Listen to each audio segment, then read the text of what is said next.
Hello, good morning, Gerald, Catherine, Marianne, and Linda. I hope you can hear us well. Yes.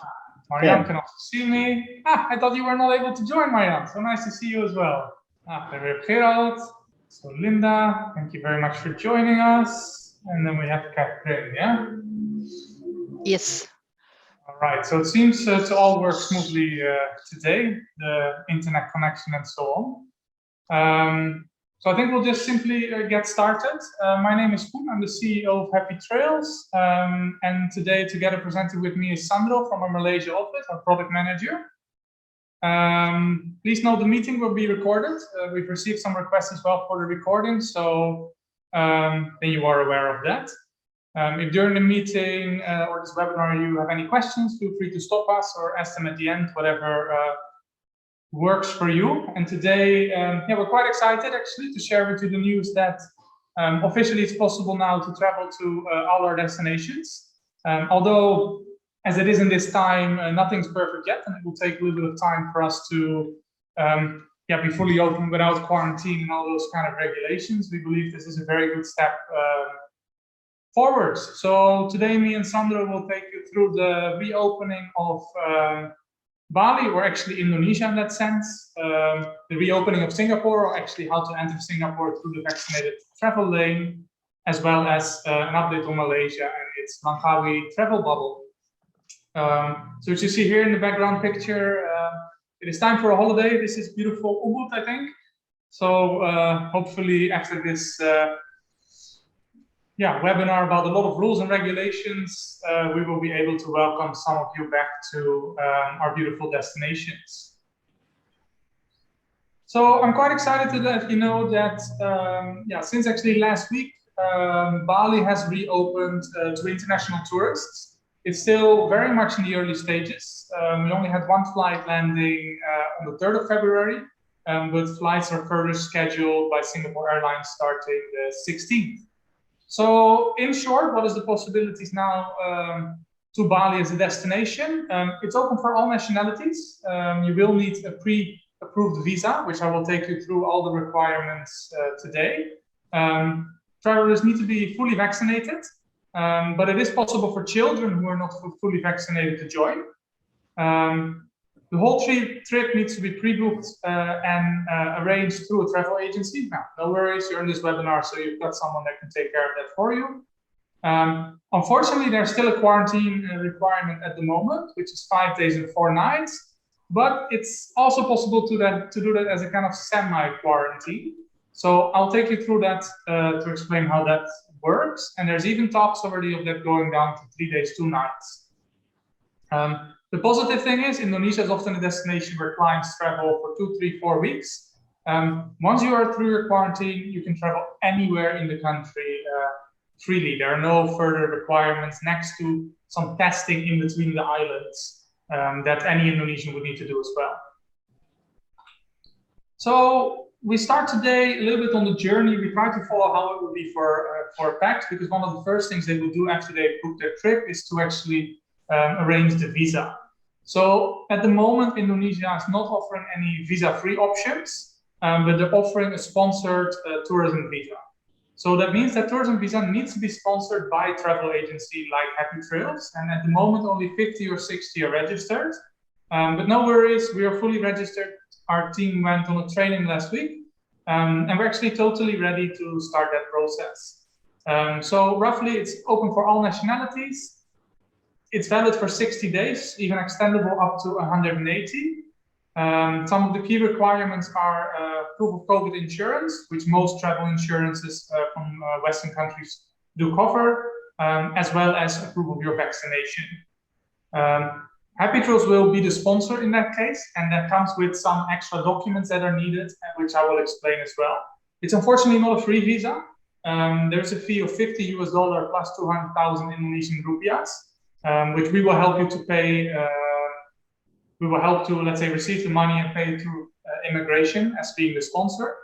We will not charge any service fees or sponsor fees for this, which some other agencies might do, because we believe this is a service for us during the time of reopening that we offer free of charge, as long as the trip is booked and arranged by us.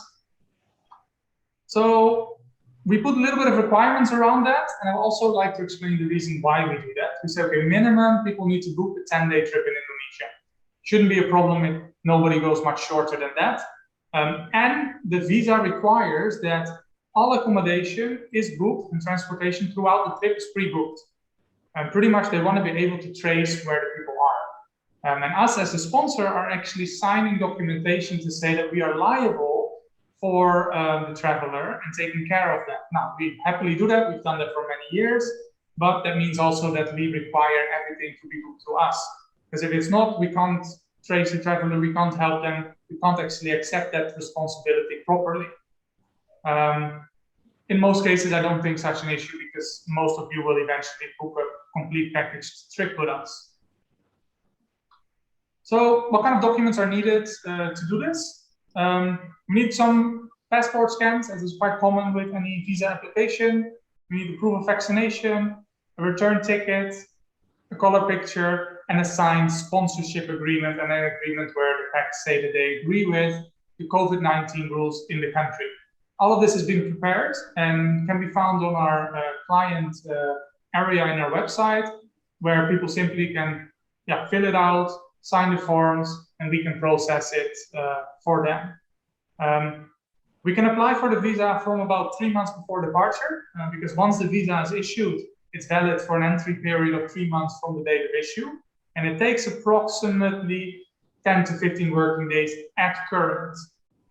Indonesian immigration is scaling up, and they've promised that this will be easier, faster, and so on, but at the moment, this is a procedure. So we suggest at least booking should be a month in advance. If less than that, we need to check with immigration if that is still feasible or not. Again, these are the initial steps. We expect this to become much more easy and flexible as time progresses. So when people are ready to depart, what do they need to arrange, right? Because next to once you have your visa, your trip, everything booked, which is what we take care of as Happy Trails and you as our partner. Clients also need to arrange a few methods, of course. As I think anywhere that you travel long internationally, a negative PCR test before departure is required, 48 hours before your first flight. Next to that, they need to carry their proof of vaccination, and they can only enter based on a tourism visa in Bali or Riau. Now, Riau is not something that would happen very soon because that's mainly for people from Singapore, but they can only fly into Bali at the moment. There are already some rumors and things going around in the media that Jakarta will be added very soon to this list, which would be logical because Jakarta has, at the moment, a much stronger flight connections. So we expect again in the next 1 to 2 weeks to probably see Jakarta added on to the allowed entry points. Next to that, they need to download the local Corona application and a tracing app from when they're in quarantine. All quite easy. We will provide documentation and help if needed to facilitate that. And they need to fill an online entry to the country form, which they call an EHAC, and an e-customs form. All fairly easy steps. We'll provide a full manual. Nothing much to worry about. So as Happy Trails, we try to take away as much as possible of the administration, and clients eventually just need to fill the form for the visa application, bring their negative PCR and proof of vaccination, and they should be able to arrive into the country smoothly. So on arrival, as is quite similar with, for example, Thailand or Singapore, the PCR tests need to be taken. This will be done at the airport, and they need to wait for the results at the airport. Yeah, so they might be waiting at the airport 1 to 2 hours for this. Once that is turned out negative, they can continue their journey onto their quarantine hotel. The quarantine is 5 days, 4 nights, or as in Indonesia, they like to call that 5 times 24 hours, which pretty much means the day you arrive is counted as day 1, the day you leave is day 5. So on the 4th day, the day before you leave, another PCR will be taken. And if that's negative, the 5th day in the morning, you're allowed to leave your quarantine hotel. If the travelers are traveling together with unvaccinated minors, it is possible, but their quarantine is extended up to 7 days, 6 nights. So fairly simple. We expect this to be shortened in the future. But yeah, we can't promise anything at the moment when that might happen.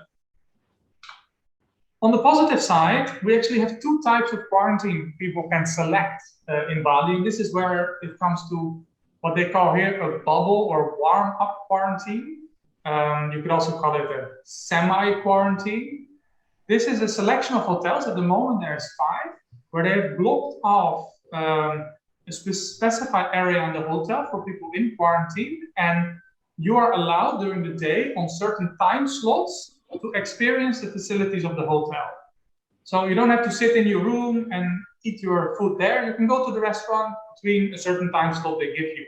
So you can go swim, you can relax on the beach. They will even have some activities like yoga, Balinese painting, all kinds of stuff included to make you not too bored during the quarantine and actually already start your holiday. That's why they call it a warm-up holiday. But you cannot leave your room at any time you would like.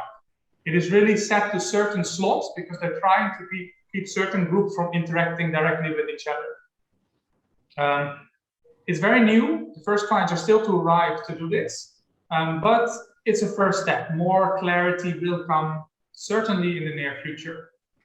On the other side, the regular quarantine is also available. Not the great to start of the holiday, of course, 5 days, 4 nights locked in your hotel room, but it is a possibility as well, and it is slightly more affordable. So that means indeed, you can only stay in your hotel room or private villa. We are able to book private villas and private pools to do this. And you cannot leave your room, but your food will be delivered. You can have room service, all of that. So for those who say, okay, I'm okay to do that, maybe I want to work 1 or 2 days during my quarantine still for my company back home, these are some of the possibilities. We expect more and more packages to become available and this to crystallize out in the next few weeks. So to give you kind of an idea of what kind of costing we are looking at the moment for the bubble quarantine, there's only 5 hotels. And you see some options here. So for example, Gria Santrian in Sanur, beachfront property, so you could swim on the beach in your allowed time slot.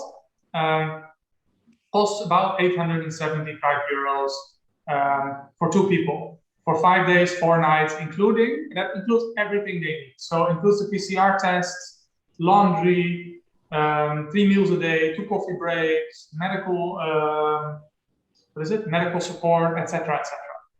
Even the transport from the airport to the hotel. Similarly, alternative options which are in a more affordable range is Royal Tulip Spring Hill Jimbaran, which is not a beachfront property, which is a bit more inland. But as well, a beautiful pool to enjoy, and so on. In the little bit more higher end, we have the Grand Hyatt Nusa Dua and the Westin Nusa Dua. Beautiful properties. They really have certain wing stay dedicated for this, certain areas of the pool, and so on.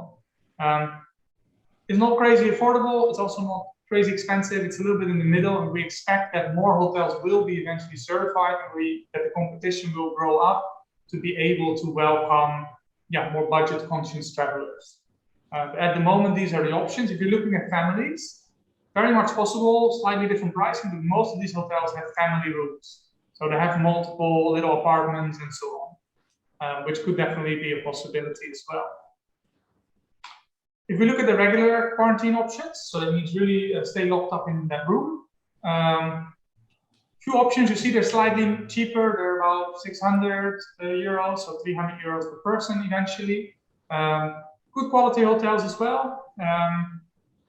Includes all the same, just simply you're not allowed to leave the room. You don't have those activities included, which you do in the bubble quarantine hotels. So my recommendation would always be go for a bubble quarantine hotel. You still get to enjoy a lot.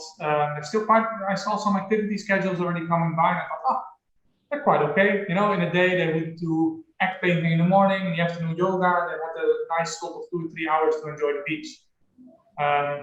So pro and cons to both sides, but this gives you a bit of an indication of what the pricings are like.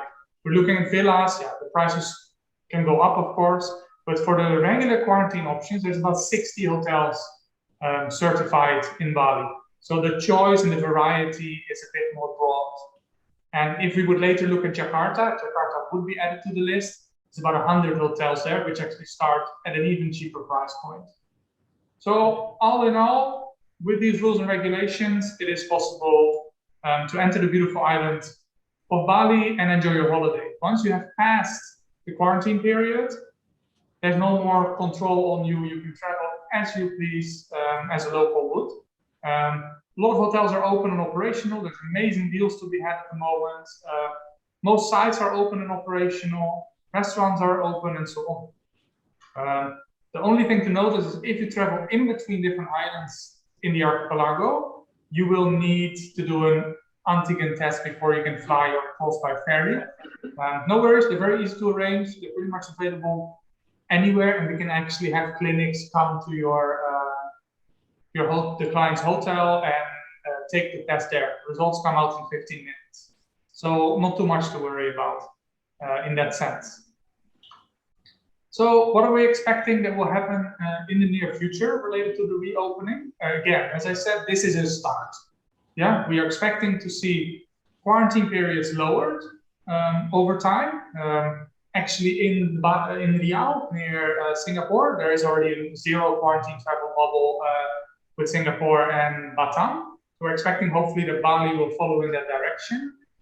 And we are expecting quite soon, I wouldn't be surprised if it still comes out this week, that Jakarta will be added, which will change from only flights from Singapore Airlines to flights from pretty much any big operator, Etihad, Qatar, KLM, Garuda, everybody's still actively flying in Jakarta. So, as I said, what are the rules in Bali at the moment?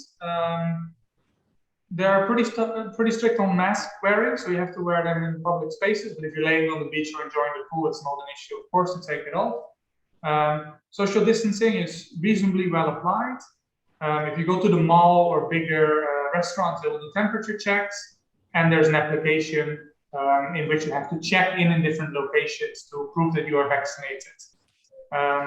In general, not too much hassle. People are very friendly about it all. And the good thing in Bali is that I think about 95% of everyone has been vaccinated. Yeah, so you are dealing with a very high vaccination rate on the island. As I said, most sites are open.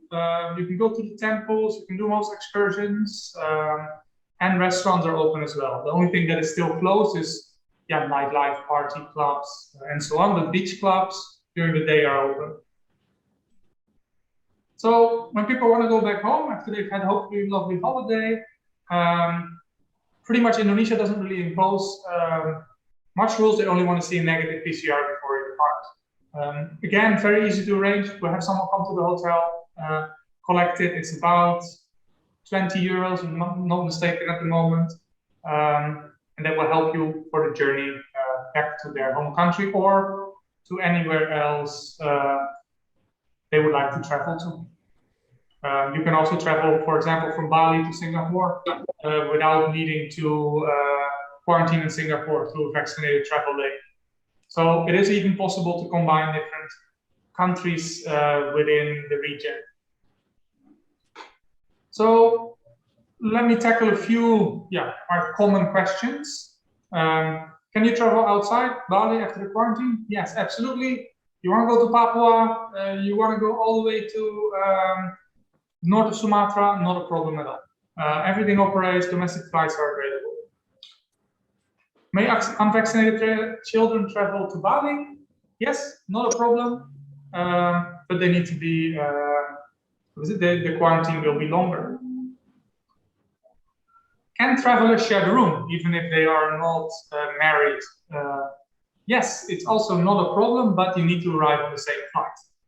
Yeah, they will not allow two people from two different flights to share the same room during quarantine.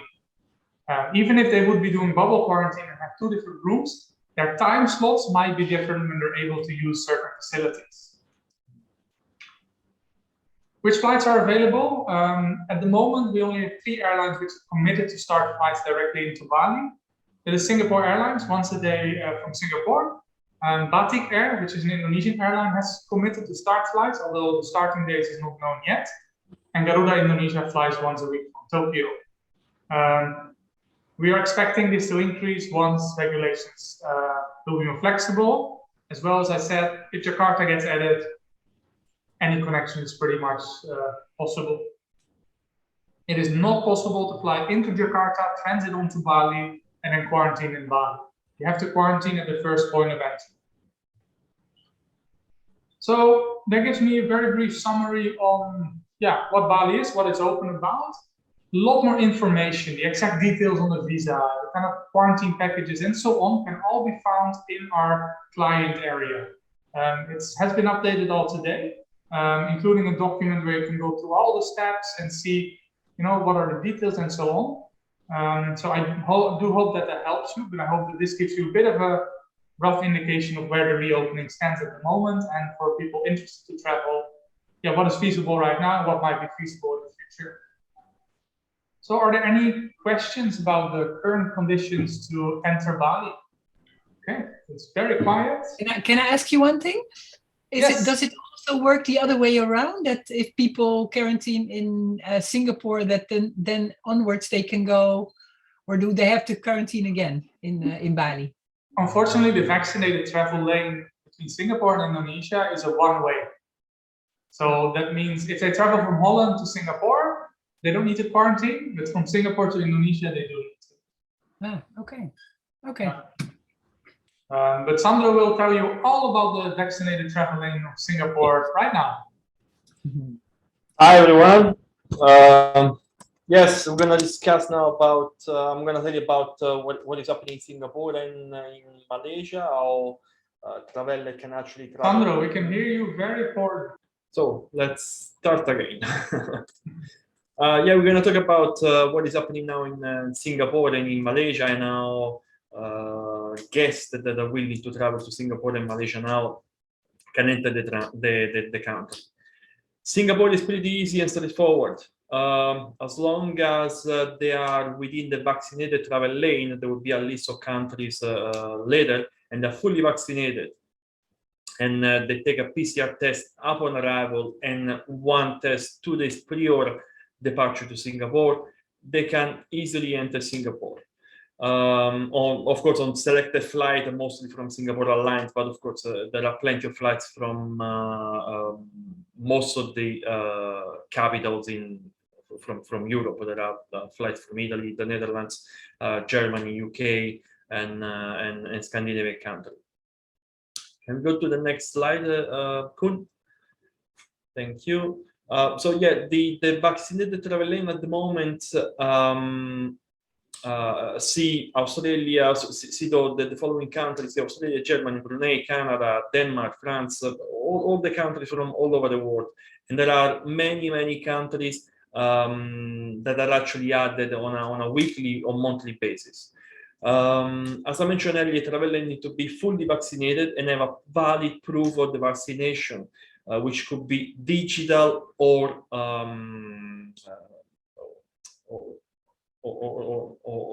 a copy on paper. We actually, even though the website required for a digital version, we always tell our clients to have a copy, an handy copy available to show as a proof in case this one is requested through at immigration or anywhere else while in Singapore. Children below 12 years old that are not vaccinated can also travel in the country as long as the parents or whoever is accompanying them to Singapore are fully vaccinated. So this is also good news for the families that are traveling with kids, with young kids that, of course, are not open to, they haven't done the vaccination. Next slide, please. So before departure, as I mentioned earlier, yes, there are a number of selected flights. Most of them are from Singapore Airlines, as I mentioned. So people need to book the flights on those designated VTL flights. Then, of course, once the flights is booked and the region is within the vaccinated travel lane from Singapore, people are allowed to travel to Singapore. In case people are not entering Singapore from those selected region. Of course, they can still travel to Singapore, but they need to spend at least 14 days in the selected region from the VTL. So let's say, for instance, Spain is not within the list of the vaccinated travel lane. If somebody from Spain moved to Italy for 14 days, which anyways, it's already an holiday over there. But anyway, after the 14 days, they're allowed to take a flight from the VTL lane and travel to Singapore without any quarantine, as long as they follow the requirement from the vaccinated travel lane. So again, before departure, people need to make sure that they don't have any symptoms. And of course, in case they have any symptoms, avoid to travel to Singapore. They need to submit the Singapore arrival card, which is an e-service and is completely free, at least 3 days prior the arrival in Singapore. Actually, this one needs to be done 2 days before, since the PCR test, the required PCR test, now is required within 48 hours prior arrival. So the e-card need to be it's better to be updated within 2 days prior arrival, prior departure. Then they need to make sure that they have a self-isolation accommodation in Singapore. This one can be an hotel room, or can be also an apartment, depending on whether the clients will stay, they will book an Airbnb or something similar. And they need to stay in this accommodation in sort of quarantine until they don't receive the update, the information that they are negative to the PCR test. Usually this PCR, the result of the PCR test is available within 6 to 7 hours. But of course,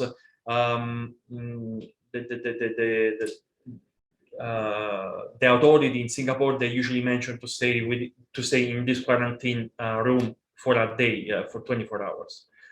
Then of course, prepayment of the arrival COVID test need to be done prior arrival as well.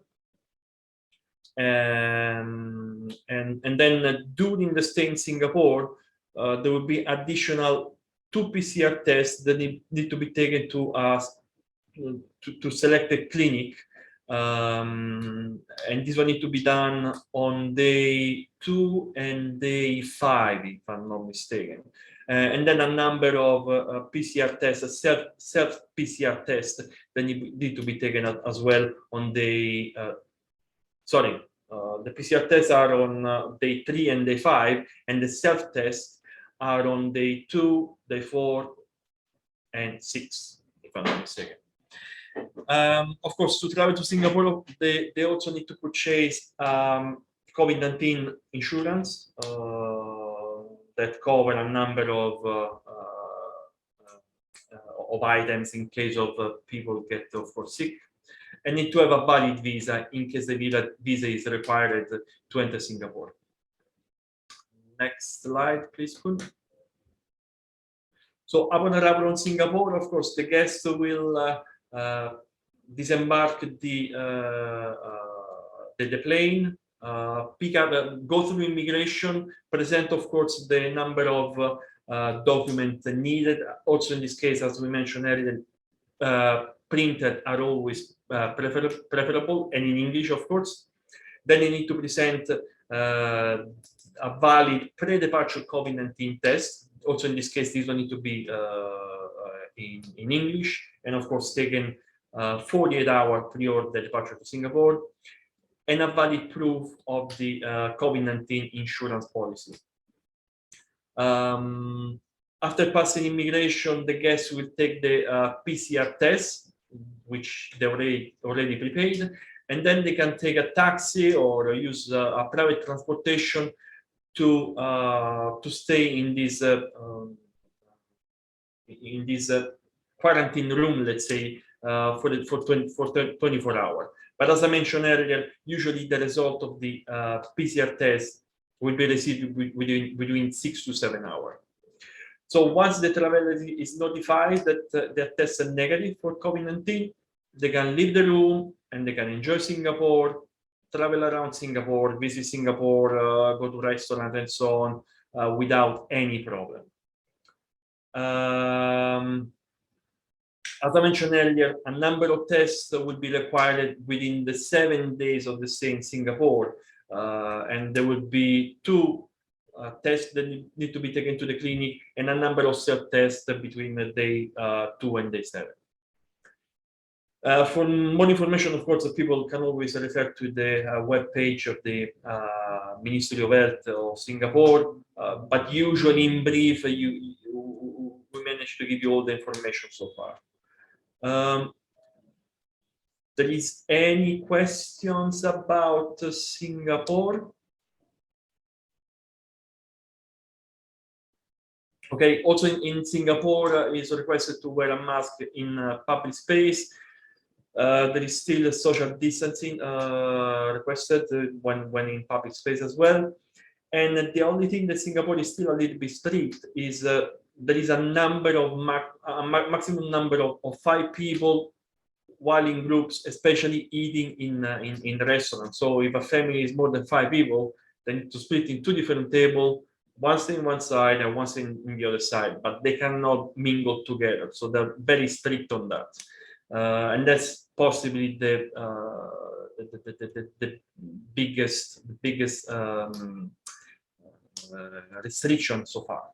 Then, of course, while traveling in Singapore, people also need to have an app, that Trace Together app on their phone, and of course check in on each public space that is visited. So if they enter a restaurant, if they enter a shop, or if they enter a mall, it is required to check in with this app. Next slide. Singapore everything is open as usual, apart the limitation on the number of people. As I mentioned earlier, people that are dining together, they need to be a maximum of 5 in one sitting in one table, and then of course there are all the public spaces are not functioning 100%. Meaning that, of course, there is a limitation for the number of people that can enter at the same time. Those ones are so far the only limitation. Next one, Langkawi travel bubble.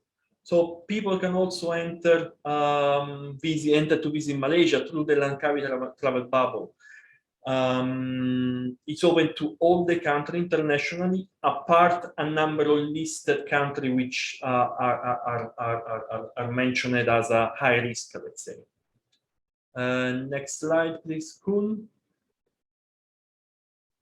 So the requirement to enter Malaysia, as I mentioned, everybody, all the countries are welcome, apart from this list of countries that was updated latest on the 7th of December, which are South Africa, Botswana, Eswatini, Lesotho, Mozambique, Namibia, Zimbabwe, and Malawi. Apart from that, everybody is welcome as long as they have they are fully vaccinated, so they have at least 2 doses or 1 dose for the single vaccine injection. Children also under 18 are welcome to travel to the country as long as they travel with the vaccinated parents or guardian. And below you have the list of all the approved vaccine from the Ministry of Health of Malaysia. So in Malaysia, we we've been using a lot of the Chinese Sinovac and CanSino vaccine, so those ones also are welcome.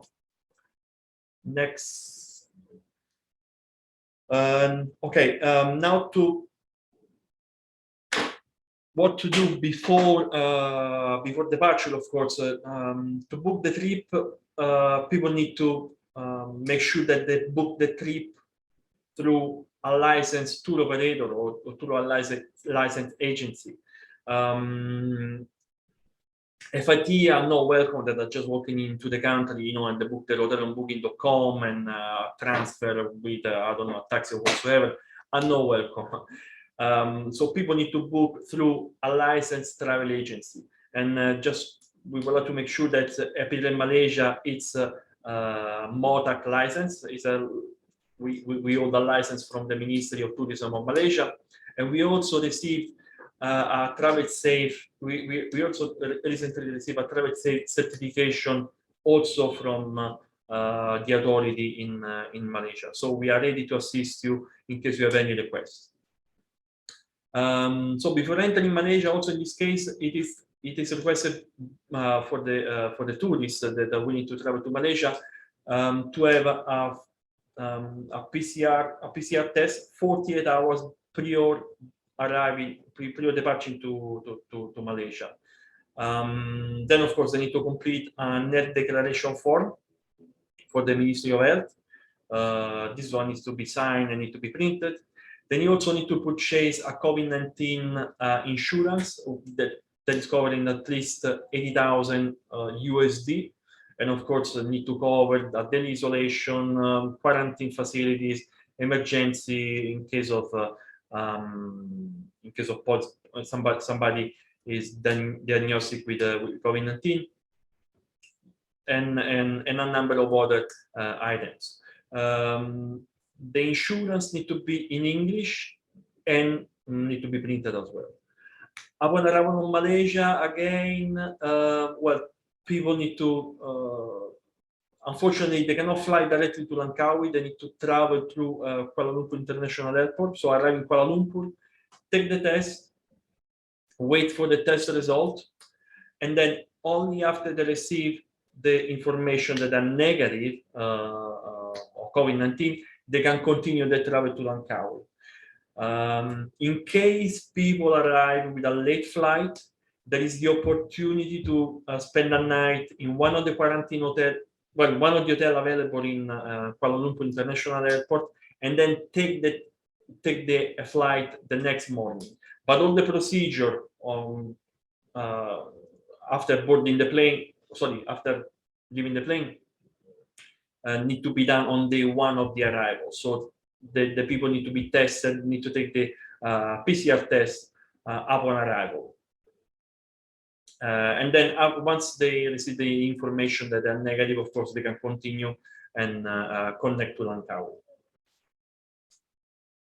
Next slide. Okay, once arriving in Langkawi, of course, the tourists need to show a number of documents, like I said here in the slide. Of course, the vaccination certificate, the PCR test that has been taken 48 hours prior boarding for the flight to Malaysia, the health declaration, a proof of insurance, and they need to have also an app downloaded on the phone with a number, that is usually used in Malaysia to check in and check out from all the public space that are visited. So also in this case, if people want to enter a restaurant or a mall or a shop, and need to check in and check out with the app, with the QR code.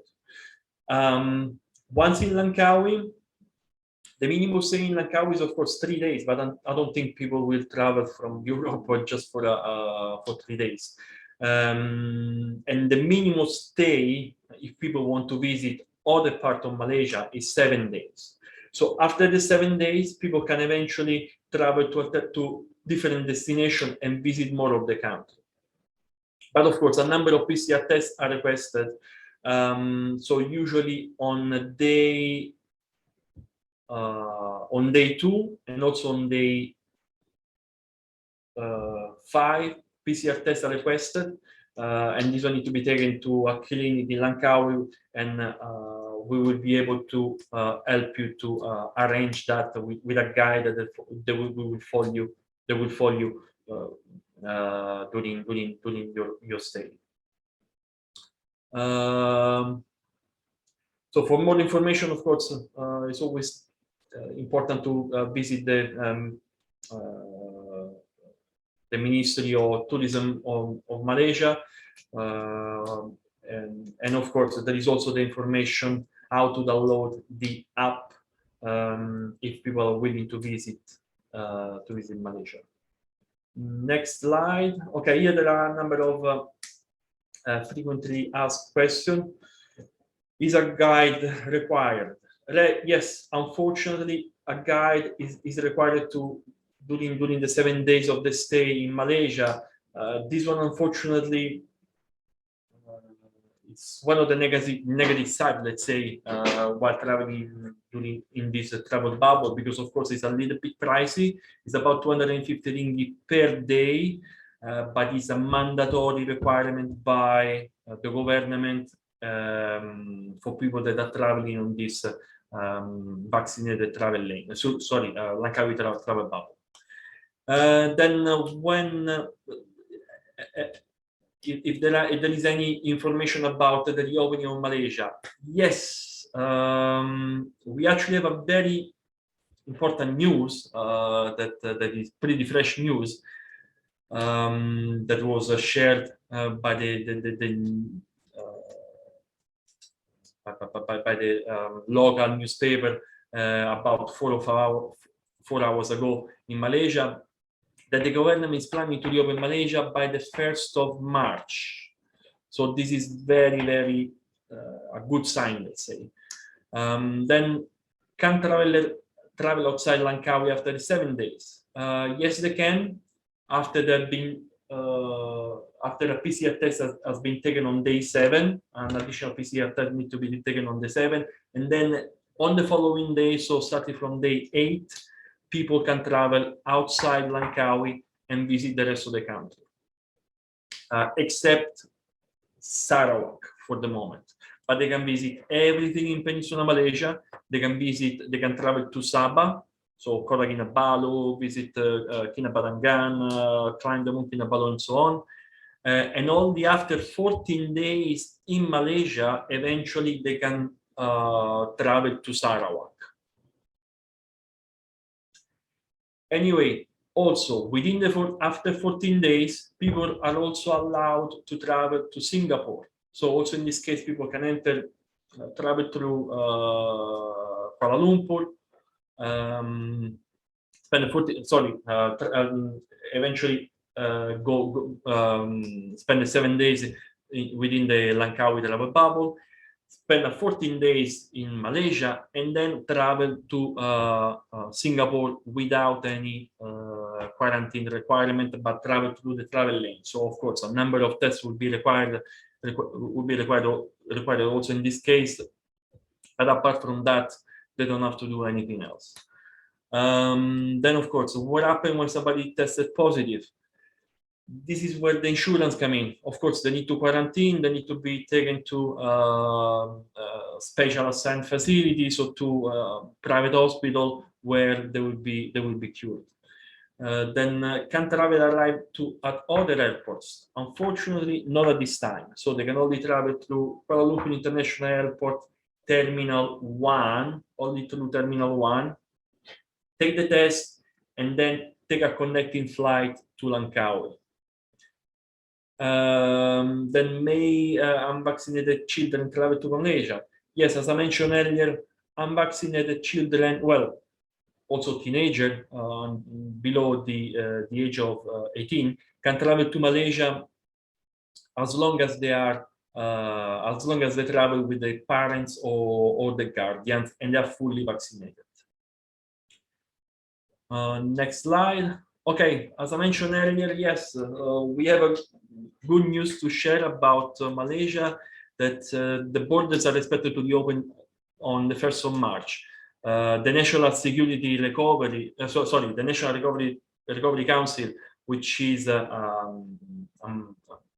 board of people that is taking care of handling COVID-19 and the reopening of the border since the March 2020, has announced today, the 8th of March, that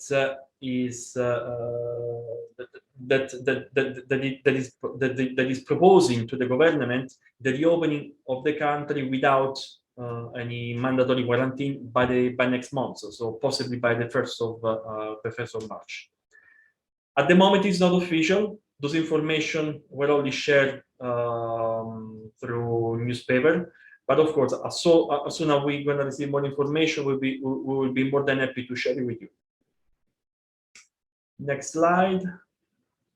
So what are the rules in Malaysia? Of course, people are still wearing public mask in public space, social distancing, temperature check are available on each shops or mall or restaurant before entering. So people basically they need to check in on their apps and make sure that to take the temperature before entering any public space. Next one. Yeah, everything is open. National park are open, but of course there are strict regulations, there are strict SOP, and probably they're not open to everybody, but there is a limitation on the number of people. But apart from that, restaurants are open, and people of group of people of 10 can sit together without problem. We're not like Singapore. But of course, we still need to maintain distance between one table and another one. So possibly in the restaurant or in the hotel, full occupancy is not allowed at the moment. Next slide. Yeah, connect with Borneo, yes, it's possible. As I mentioned earlier, after the 7 nights in Langkawi, people can actually connect with with Sabah first, and then eventually to Sarawak. Next slide. All right, so I'll take this part. So we are fully ready for the new normal. Both countries, we have been certified by the local authority boards as such, as well as we have been safe travel certified by the World Tourism and Travel Council, audited by Travel Life. So your clients are in good hands once they're willing and able to go through these journeys with us. As Sandro said, for Malaysia it looks really good. 1st of March is a quite likely chance. And for Indonesia, we expect some changes in the near future again, but it is actually possible nowadays. We understand that in these kind of times, flexibility is key. So most of our services are able to be booked up to 14 days without cancellation fees.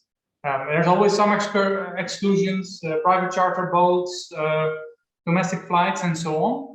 But so far, with most clients, we're able to find the right solution for them to manage that. So we feel very confident to say, okay, Q2, April, May, come and visit our destinations. The chance is pretty good that they're open, operational, and it's a perfect time to visit. It's still quiet. Nature has regrown in many places in these areas with less tourism. So we hope that some people take that chance and make the journey over. So this webinar gives a lot of information, but if we would go into every little detail, I mean, listening to it all, it was already a lot of detail, but there is more. It would take us 2 hours, I think. So I would strongly suggest have a look at our client platform. You should have your login information for that. If not, shoot us over an email. And there you can find everything in detail. The hotel packages of quarantine that we already received, visa application for Bali, details on the vaccinated traveling, you name it, it is available there in details. If you have any other questions, feel free to reach out to me or Sandro. We're more than happy to help answer them if we are able to at this moment in time. So that concludes our webinar actually for today.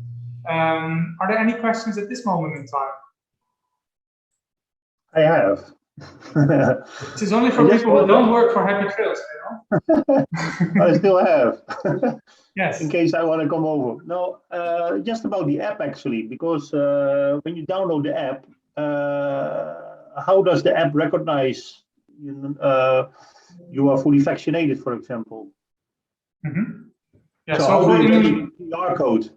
Yeah, so for Indonesia, I can answer that. Once a visa has been approved, we are able to help you to submit your Dutch or whatever certificates into the app through the Ministry of Health here. And that takes then a few weeks before they authorize it and actually convert it into an Indonesian certificate. But in most places here in Bali, they accept if you can show an international certificate as well. Yeah, okay, but they cannot scan it, right? Yeah, but with most foreigners, it's still okay to do that. But it can be converted, and we will help with that process. So it's simply us needing to submit it through the Ministry of Health. It takes 1 or 2 weeks, and then it shows up in the app. And that's before arrival then? Yeah, we will do that before arrival. Yeah, and is that the same in Malaysia, Sandro? For Singapore, there is actually the option to while filling up the e-arrival card, to scan your QR code and upload it. And for Malaysia, for Malaysia, it can be done. You need to download the app, the Messenger app, and then send the certification, the QR code, through the Messenger help desk. And they will activate the app then. And they will activate it. Yeah. They will basically upload it in the app. Yeah. Okay. Well, it's anyway good news if 1st of March border restrictions will be lifted in Malaysia for sure. I was also reading that indeed that the National Recovery Council calling for the government actually to set a clear timeline for the reopening of the borders. It seems to really happen now. So which is for sure great for Malaysia. Indonesia, I think it will be followed soon, honestly. Within a couple of weeks, I guess there will be more restrictions lifted, because if we go through all these, restrictions that we just seen, it's still a bit hard for some people to think, okay, let's go to Bali or let's go to Langkawi. So it will be really helpful if, the restrictions are lifted, of course. But anyway, thanks both for putting this all together. It's quite a lot of work, I can see. So thanks for that. All right, well then we thank you very much all for joining the webinar. Please again visit the client area. There's a lot more information there. Keep an eye on your newsletters, which you all found because you all signed up for this webinar. If there is significant changes and good information, we will certainly share it through there and make sure that everything is updated. And let's hope we can convince some clients to come this way, either now or in the near future. Yep. Thank you. Thank you. Have a lovely day. Thanks. Bye. Bye, everyone. Bye.